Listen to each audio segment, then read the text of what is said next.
Hi again, everyone. I'm Ollie Matthews. This is the Narcissistic Resistance. Happy Veterans Day drive along.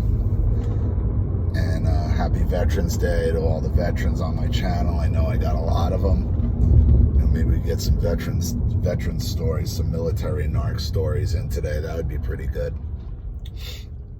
But that's not what the subject of this video is. Being that since I've lived in Florida, you kind of lose, you lose track of the months, the time of year. It just all becomes, redundant, where because the weather never changes. So I always have to stop and think, like, what month is it? Like, I never had to do that up north. Like, what month is it? Like, where, like, you see, every time I see Christmas lights at Christmas time, it's like, look at this asshole with his Christmas lights up. Oh, wait a minute, it's December 3rd, even though it's 82 degrees. So I lose track of the time and the months. And being Veterans Day, I looked at the calendar. It's like, oh wait, shit, it's November 11th. I'm like, my birthday's this week. So my birthday's on Friday, and I I knew it was kind of coming up, but I keep out of sight, out of mind. So,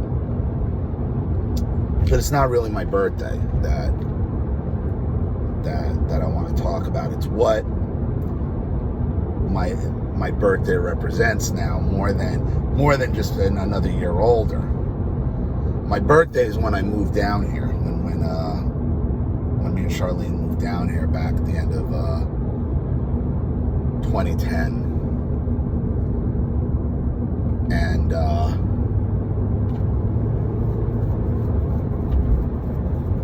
I don't know how in depth I've actually talked about this. I've talked about the reasons why, but now it's going to be 9 years since this week that I've been living here.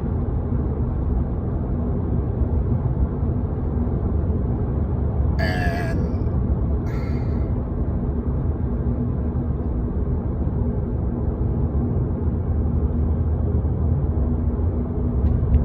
the hole in my life that has been left since I don't get to be a dad anymore. You can't fill it. You can't replace it. Leaving New Jersey was the hardest thing I ever did. Because the night before I left, I went to go see Erin she had a school dance, and little kids. She was just a kid. It's like five or six. She just clung on to me, knowing I was leaving the next day.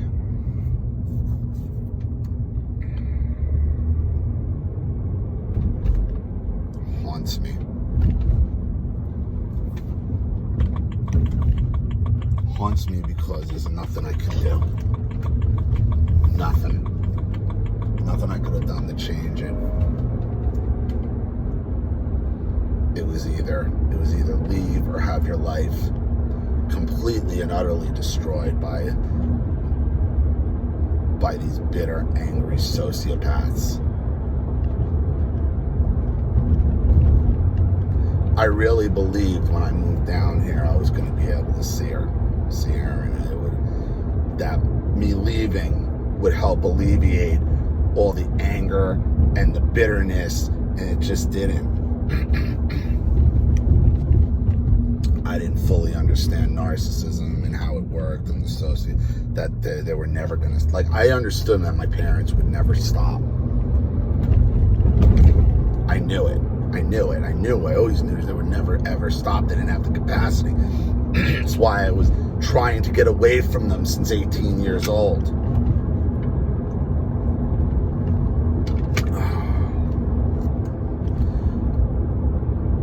As many problems as me and my ex-wife had with each other, I never ever thought she could do this to me. I really didn't think she had it in her to do it, to do what she's done.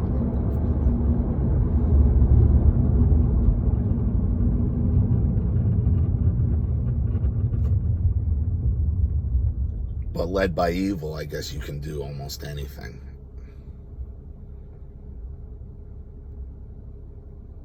You know, for the things that me and my ex-wife went through together with my parents, and I know I've discussed this before, mind-blowing to me. Mind-blowing. I mean, she knew most of the stuff with my mother. There was...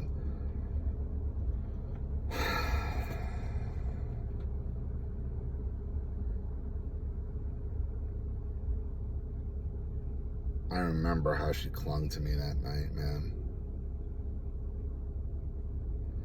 And every part of me just wanted to stay. I just wished I could have.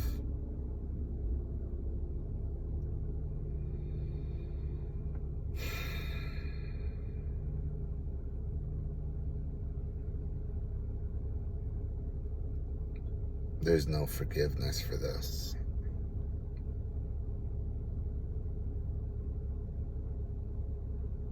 And there was nothing I could have done to change it. Nothing. Other than stay married in a completely loveless, miserable marriage. Being controlled by my parents.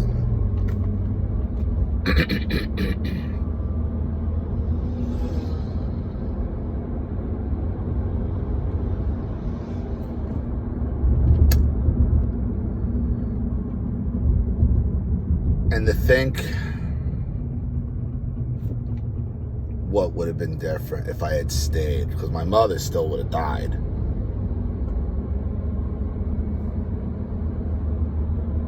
She still would have been dead. I still would have lost somehow in the fucking drunky the fuck clown's dead lottery. Somehow I'd still end up being the fucking bad guy. Because my instinct tells me, oh, you know, that nagging thought, not my instinct, but that nagging thought. If you just would have stuck it out, okay, until Drunky fucking died like that, if you could have just stuck it out, I'm sure everything would have been better when she was out of the fucking way. Probably would have been. I'd still be a slave to my father. I still wouldn't have been in a happy fucking marriage.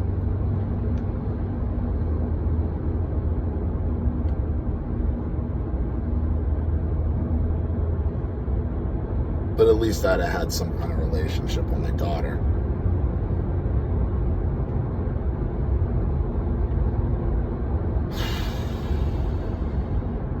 You can't get this time back. There's no replacing it. There's no making up for it.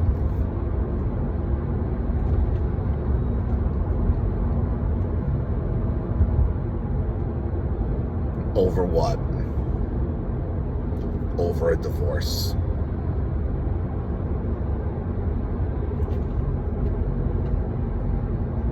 Not over gambling, not over drugs, not over domestic violence. Over a divorce.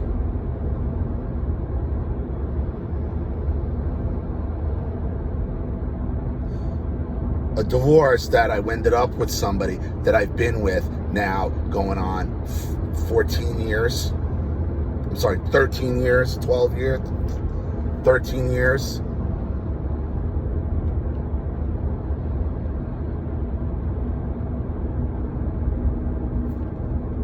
Not some fucking, just some fucking crazed adulterer just stepping out on his wife here, left and right, and don't give a fuck, and just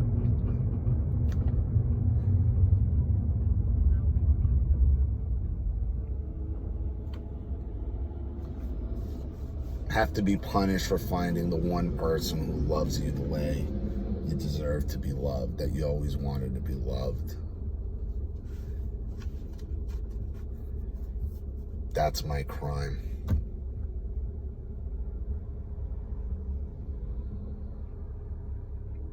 It's just unforgivable. So, I've left 3 messages with my ex just to call me, so I know what the deal is with this house that my name's attached to it. My daughter turns 18 in under 2 years, so like I have a right to know these things. Like, when will I be able to try to get a house, for us to get a house again? What can I, how long is this going to hang on me at this point? Because I've been able to rebuild a lot of my life to a point where, I can take care of my things again, which I'm sure is burning them as well. Because they liked it just fine when I wasn't able to. I don't know what their high road is now. That's for damn sure.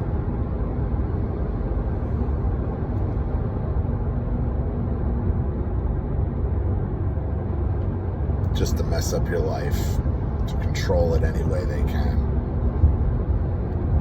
So,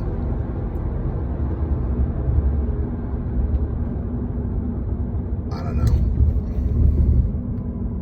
I'd love to show up there, but I'm not going to show up there just to be rejected and made to look like a fucking asshole, because that's exactly what would happen anyway.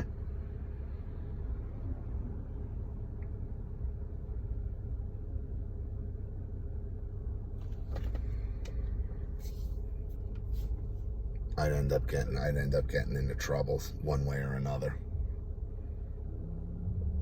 They'd make up something like they were always threatening to do, or just, I can't trust myself around my father anyway, and I wouldn't want to. I really wouldn't. Because he's never faced consequences for any of the things he did, the people he's talked to, the lies he's told. I mean, it's...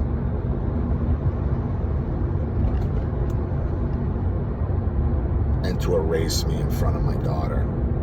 Now, if you want to say I'm going on how I'm crazy and I've lost my fucking mind, yada yada, and I have a problem, that's one thing you tell my daughter that.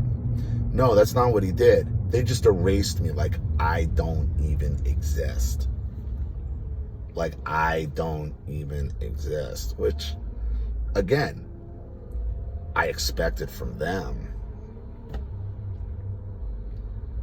The fact that I was not in the obituary doesn't bother me. What bothers me is either my ex-wife or my daughter didn't tell me, Not because I feel like I care, and I'm like, no, it's just something, I don't know. You still should, as my daughter or as my ex-wife, regardless, especially my ex-wife, who knows, and I know she understands why this is all happening and what. So that told me, oh, okay, so you've erased me from Erin's life, as if I don't exist, I don't matter, and that's what you've told my daughter. Me showing up there, it's not going to change that.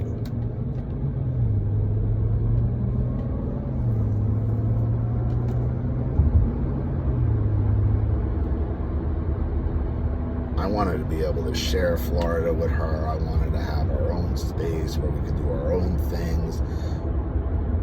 I've talked about that a million times, It was just never going to happen. Delusions of grandeur, really.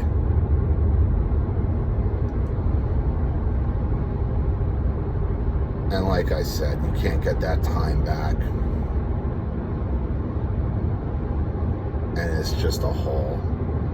It's just a giant hole in your life every day, all day, and it never goes away.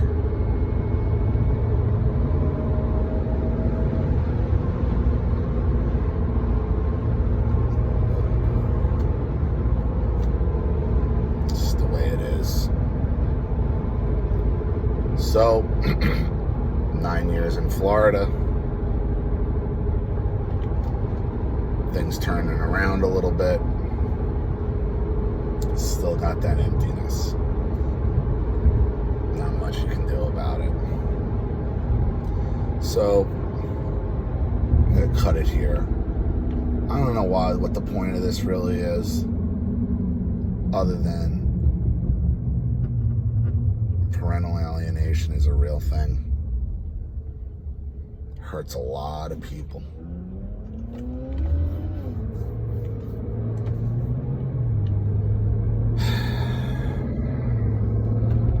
It's just wrong. It's just wrong. So, I will be, I got one story to do right now, and a couple private videos, and that's it.